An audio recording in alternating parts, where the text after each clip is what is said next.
up and we drive, you know, it's hard to drive directly into New Brunswick without a lot of paperwork these days. But, you know, if we were to cross the border, across the Tantabar Marshes and Amherst, and you look at these wind turbines, you know, each one of those large wind turbines could have up to 2 tons of rare earth element magnets. And it's those magnets actually passing one another that generate the electricity from the turbine blades, you know, that translate the wind energy into electricity that we can use. Same goes for solar cells. There's a lot of semiconductor elements that are really fundamental parts to actually being able to transfer solar energy into electricity. And these semiconductor metals, again, you know, have to come from somewhere. So we've got to look for sources, you know, either primary sources or finding them from things like recycling, or, you know, hopefully we could even find other things like different types of industrial wastes or sources, even potentially our garbage dumps, where we could harvest these elements that may not have been important to us in the past. So one of the measures that people use to decide whether an element is critical or not, and which drives a lot of sort of investment decisions in the mining industry, is what are called sort of critical metal indexes, or indices of criticality. These are just sort of 2 examples. Canada is just in the process of developing its own. But the table on the left, I realize you probably can't quickly absorb all the information there, but it shows one supply risk index developed by the British Geological Survey a few years back that really rates elements from sort of top to bottom here as being most critical. So you'll see the rare earth elements are right at the top. These are the elements where there really is a strong, you know, risk to their supply. And then the further you go down the table, you know, the critical nature sort of tails off a bit. The supply might be a little bit more certain, but all these elements are really, really essential for modern technology. And so one of the reasons is, if you look carefully, you know, a lot of these elements are controlled by a single country. So especially things like rare earth elements, antimony, bismuth, the vast majority of the supply of these elements comes from a single country. And that leads a lot to the reason that they're near the tops of these critical metal indexes. If we look at the diagram on the right, this is a slightly different way of showing similar information. So this is a chart from the US Department of Energy that actually, it's a plot of the importance to clean energy on the y-axis versus supply risk on the x-axis. And so what you get are sort of 3 different categories of elements. Those that are shown in red are considered to be critical for clean energy supplies. So these are rare earth elements like neodymium and dysprosium that, again, are controlled mainly by a single country, and technologically they're very difficult to separate from one another. And then you get other elements like lithium and tellurium that might be a little bit more widespread, but their supply is a concern. You know, tellurium is an element, for example, which is often produced as a byproduct of other elements like zinc. So let's say if the price of zinc goes down, you may not get as much tellurium. And so the supply is very, very tightly controlled by another unrelated element. So, you know, this is how governments and various companies decide, you know, which metals are more critical than others. And this also, of course, is related to their market prices over time. So if you look at current projections, I mean, the demand is expected to exceed supply for quite a few rare earth elements in the next 10 to 15 years, unless new supplies are brought online. At present, this might be changing soon, but there's really no primary heavy rare earth element producers outside of China. And for some elements, so niobium is one I've worked quite a bit on. We worked at a site in Quebec that used to be a former niobium mine. Niobium is an element that's really, really important to add to steel, to increase its strength and decrease its weight.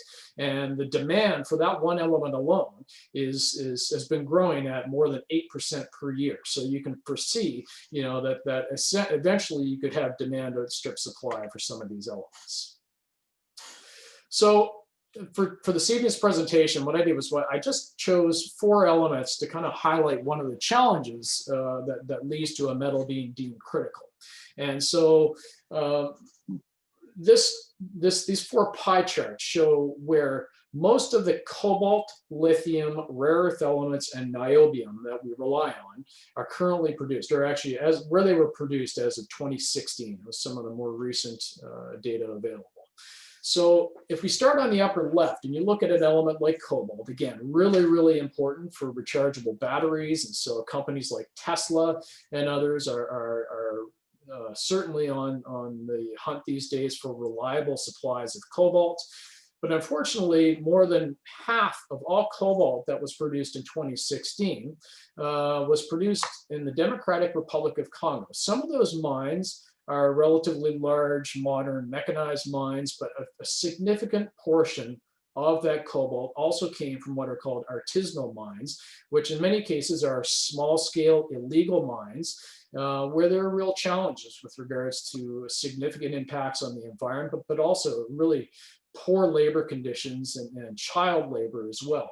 And so it doesn't take much Googling to realize that companies that are very reliant on cobalt, so if you look at the big technology companies like Apple, Samsung, Tesla, Microsoft, all of these companies are they certainly have been taken to task, and in many cases, I believe there's still an outstanding legal case, class action suit, charging that these companies really haven't paid as much attention as they should in the past to where their cobalt comes from, and indirectly they have been contributing to some of the challenges in places like the Congo with child labor.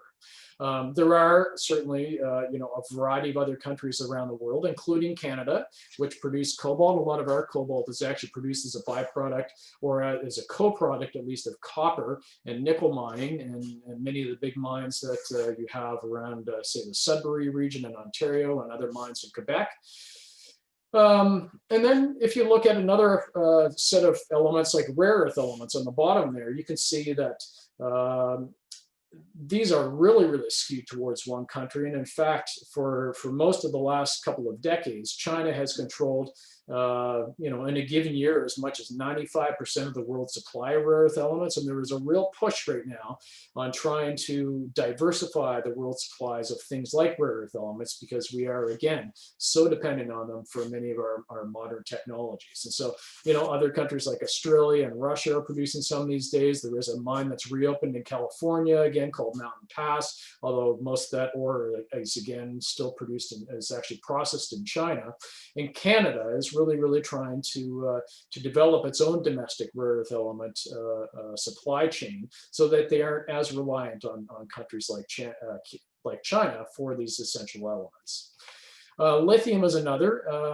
So if you look here on the top chart, we've got some countries like Australia, which are significant lithium producers. But then there's other countries like Chile and Argentina, which they're major producers, but there, again, are challenges. Some of you are probably well aware that in mines in Chile and Argentina, for example, a lot of this lithium is actually produced from large salt flats very high up in the Atacama Desert in Chile. And there are significant issues. There's been impacts on local communities and environmental impacts on groundwater. And so, I'm always hesitant to use the term green energy when people talk about rechargeable batteries and wind turbines, because the downstream impacts on the communities where these elements are sourced are often not great. It's something that we really all need to be much more aware of in our daily lives. And finally, something like niobium is almost a more extreme case. Brazil produces about 91% of the world's supply of niobium from a couple of different mines. And then Canada actually produces most of the rest of the niobium. There's one mine at present in Quebec in the Saguenay region called the Niobec mine that produces about 9% of the world's supply. But again, this is a really important element for construction of things like bridges and aircraft and wind turbines and other things. I read a statistic recently where, for example, when the Eiffel Tower was built in Paris back in the sort of late 1800s, so they used about 7,800 tons of steel to produce that. And if the same structure were to be built today, they could produce the same structure with about 2,000 tons of high strength, low alloy steel just by mixing in a little tiny bit of niobium. So, it's really changed the way that a lot of things are constructed in our modern society as well. I wanted to throw this out there just to let you know that, you know, if you were concerned about not even having heard much about some of these elements, like these rare earth elements, that concerns of a supply are really not just about the rare metals, but actually also about elements like copper. So this graph shows the production of copper on the left-hand axis here, sort of in millions of tons, over time, starting from 1900 up to, you know, today here in 2021, and then projected out to the future to about 2100. And so what you can see is that, you know, over time, as copper production has increased, you know, the countries that have produced that copper have really, you know, it's been from a fairly wide range of different sources. But if we project the growing demand for copper into the future, there's a point at which there is currently a predicted shortfall of copper, somewhere roughly around 2050. And this date changes all the time when new resources are identified or somebody figures out a better way of recycling. But if we currently, if we continue to have the same demand that we do today and growing demand on elements like copper, this will require certainly the discovery of new mineral deposits and new mining, but also will definitely mean that we will need to do a much better job of recycling in the future. And realistically, we are going to need to slow our growth in demand for elements like copper and many other elements. This is a real challenge. Of course, if you're one that likes to play the stock markets, we're always used to hearing about infinite growth. We always expect that our stocks are going to go up year after year. But when it comes down to it, and we look at, you know, the growth in some of these non-renewable resources, there will reach a point, unless we, you know, figure out a new way of doing business, at which we will just not be able to sustain the current world demand for elements. You know, and I threw this pile. This picture of this big pile of old scrap electronics down on the lower right, just to highlight that this is the kind of thing we just are going to need to get a lot better at in the future, is recycling things like our e-waste to make sure those things are not going to the dump, and we recycle as much of that metal as we possibly can. So I mentioned, you know, some of the social and environmental issues that have been a real challenge to producing, especially critical metals like those I've discussed. And, you know, some of these issues, you know, are again, things that many of you will have seen in the news and be familiar with. Environmental pollution is a biggie. You know, if we take, for example, the case of rare earth elements produced in China, a lot of one of the reasons that China is so effective at controlling most of the world's market of rare earth elements isn't necessarily just because they have a lot of rare earth elements, and they have figured out over years how best to extract them, and in some cases it's easier than some of the deposits, for example, we have here in Canada. But they've also managed to do so with relatively lax environmental regulations, relatively poor worker safety. This is a picture from a refinery in China, you know, where workers are working in many cases under dangerous conditions that certainly would not be accepted here in Canada. And then we've got even more extreme examples, you know, in places. This is a photo down on the lower left from Amnesty International, where, for example, they've highlighted the challenges with conflict minerals. One of the most well-known is what's called Coltan. It's an ore of niobium and tantalum, a really important source of tantalum, actually, that's used in microcapacitors. And, you know, a lot of local militias, unfortunately, have used these mines, and people are actually, you know, working, certainly not by their own choice, to raise money for local militias. And this has been an issue because a lot of the cobalt and other elements that are produced in settings like this get mixed with cobalt from more responsible producers, and it's very difficult for companies to know exactly where their cobalt is coming from. And then, of course, child labor is an especially important issue in many countries, again, like Congo and others in sub-Saharan Africa, where, you know, it looks completely unacceptable to those of us sitting here, you know, in a place like Nova Scotia, but it is a real challenge, you know, for people that live in these areas that are trying to figure out how to put food on their table, and poverty and other conditions have led, you know, to these really challenging conditions that you know, ultimately, you know, are linked with things like our cell phones and our laptops, you know, unless companies are very careful about where they get their metals from. So the first section of the talk, really, I want to sort of wrap up here anyways.